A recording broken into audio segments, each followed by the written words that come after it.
The docks on Tuesday morning were crammed with thousands of Vietnamese desperate to escape from Saigon by any means possible.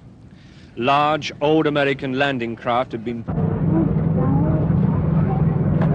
with more than 1,000 people who were going to attempt the impossible, try and sail down the river to the sea. The sandbags were to stop the B-40 rockets and communist shells that would certainly be fired at them in their journey. The harbour was full of small cargo ships, full of people, whose only way out now was this desperate, perhaps suicidal attempt.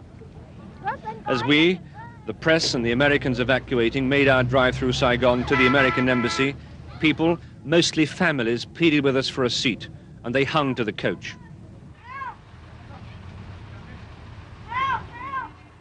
The coach behind us suddenly accelerated, and children hanging on the side fell off and under the wheels.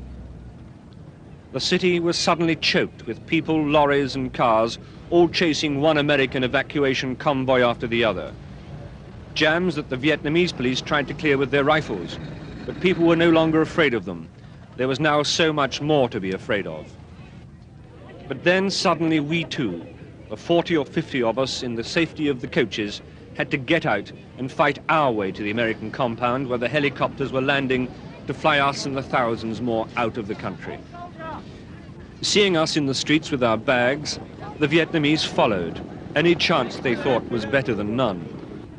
But the embassy gates were closed, and we, like the frightened Vietnamese and their families, had to fight and claw our way up.